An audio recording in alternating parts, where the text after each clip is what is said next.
Black Lives Matter, they destroyed Juwan Howard, the Michigan basketball coach.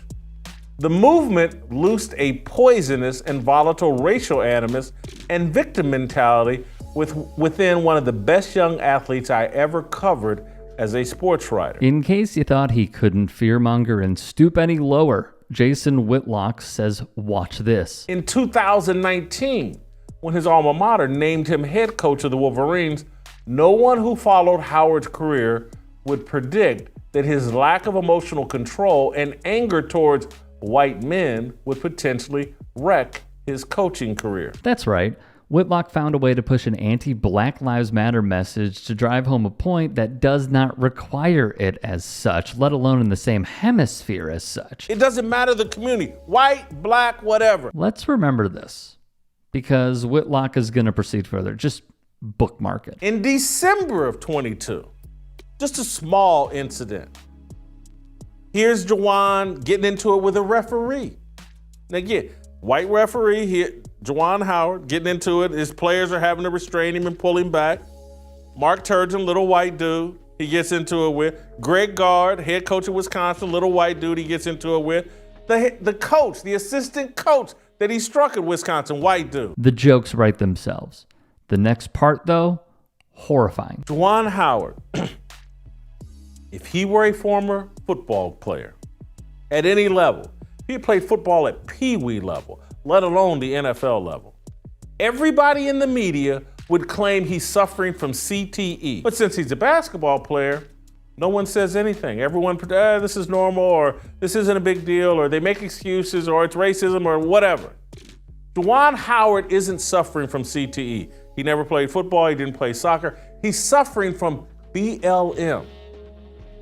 Since the death of George Floyd, Juwan Howard has decorated the Michigan warm-ups with BLM slogans.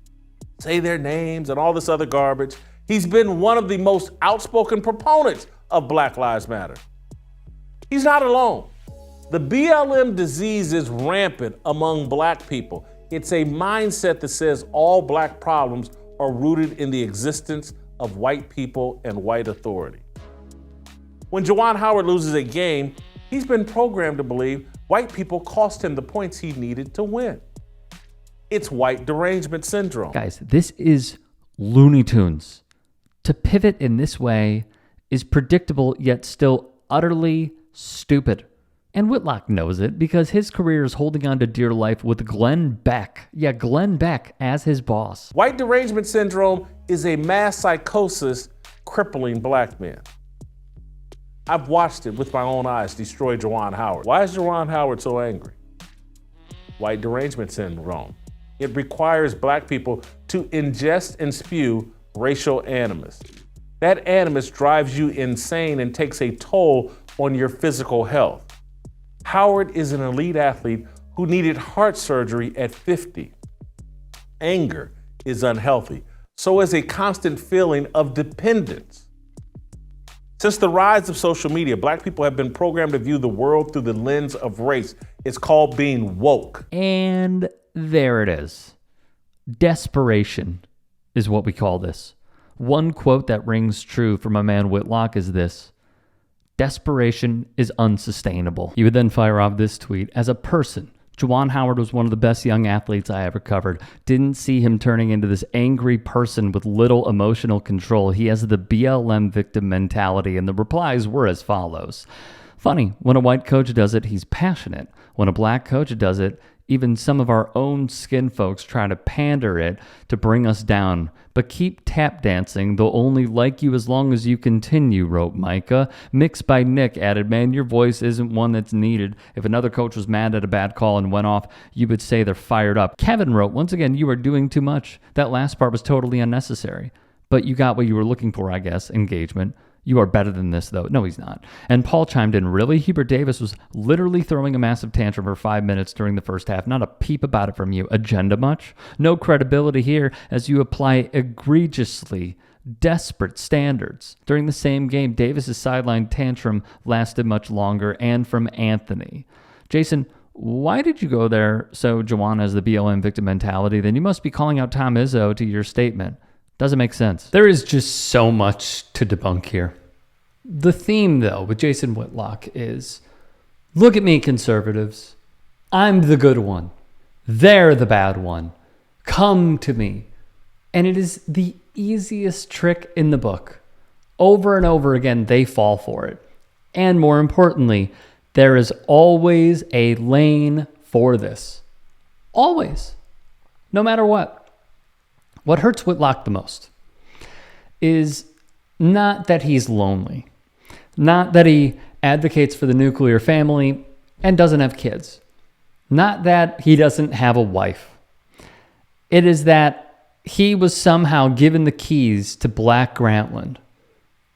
And they fired him because he is a horrible news editor, a horrible boss, passed around his own quotes to people in the workplace like he's freaking Gandhi.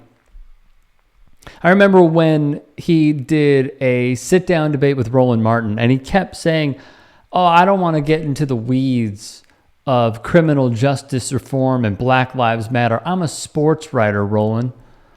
He still puts on this whole thing of, well, I'm a sports writer, but I'm also going to weigh into these topics, but I'm a sports writer. He talks about himself as this esteemed journalist. That's previously in your life, Jason, and we all know it. Now what you are is a sad, lonely, pathetic man who has to pivot to this. And just to play into your dumb talking points of he has the BLM mentality. What is the BLM mentality? What is it? It is calling out systemic racism, calling out police brutality. What some of the higher ups did is horrible. We all know that, and we all called it out. Some of the founders of the movement, awful what they did. But there are local chapters that still drive home this message. Why? Because it is the reality. But this is the same dude who said, if you're wealthy and you're Black, you can't complain about racism. Racism doesn't affect you. Same guy. Same dude who said, I'm going to park my car and go to my apartment off Wilshire Boulevard, and I'm going to ask a Latino man. He said this on The Herd with Colin Cowherd. Hey, Mr. Latino man, do I have any packages today? And I'm going to go up to my third floor place and basically enjoy life.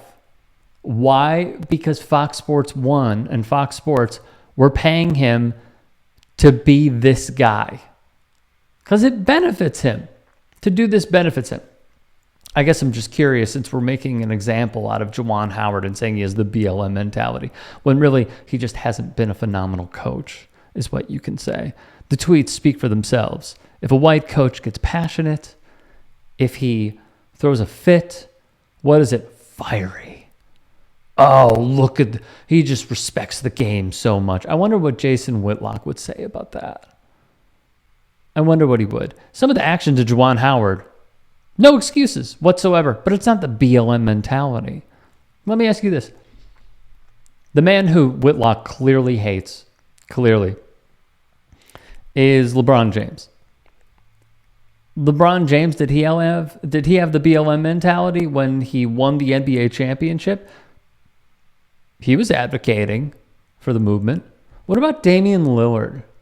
One of the best three-point shooters ever, one of the best point guards. Did he have the BLM mentality? Because he was actually protesting out in the streets. He was locking arms with protesters. Local media covered it. What about Steph Curry? He was out there too. What about Klay Thompson? Huh? Where's the BLM mentality? If someone has the BLM mentality, then they're the angry Black man, right, Jason? What happened? What happened? Oh, that's right. That's right. You want to bring up an issue that has zero direct correlation because that's what your audience desires. It's shameful. We all know it. Anyone who can be the least bit objective knows what you're doing. It's pathetic.